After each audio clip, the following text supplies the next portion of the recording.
তো ফাইনালি আমার ছেলের কিন্তু অন্নপ্রাশনের কার্ড কিন্তু চলে এসেছে। আর এসেছিলো কিন্তু কালকে সন্ধেবেলায় দাদা এনেছিলো কার্ডগুলোকে। আর তখন এত বৃষ্টি এসেছিলো জানো তো, কার্ডগুলোতে না অল্প অল্প জল পড়ে গেছে 2-3টেতে।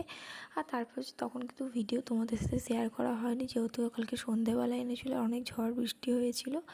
আর তারপরে কিন্তু এখন কিন্তু সকালবেলা চান করে কিন্তু পুজো দিতে, আবার প্রথম কার্ডটা কিন্তু ঠাকুরকে যেহেতু দিতে হয়, তাই জন্য ভাবলাম তোমার সাথে শেয়ার করা যাক যে কার্ডটা কেমন এসছে। কার্ডটা দেখো, একটা ইউনিক না, মানে এই কার্ডটা কিন্তু একদম নতুন ধরনের।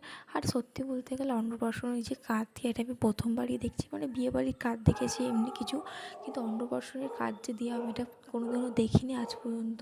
মানে অন্নপ্রাশন কীভাবে আমি সেটাই ভালো করে দেখিনি, যে প্রথমবার দেখবো।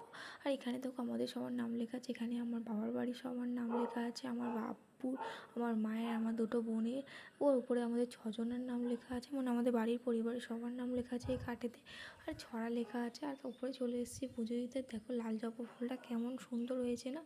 আরও কিন্তু ফুল হতো আমাদের গাছে, ফুল হওয়া কিন্তু সব ঝরে গেছে ফুলগুলো। আগে কিন্তু কত সুন্দর সুন্দর, কত অন্য অন্য ধরনের জবা ফুল হতো। তারপর ফাইনালি পুজো দেওয়ার পরে ঠাকুরকে কার্ড কিন্তু দিয়ে দিচ্ছি। আর কার্ড দেওয়ার পর সবাইকে বললাম, সবাই কিন্তু এসে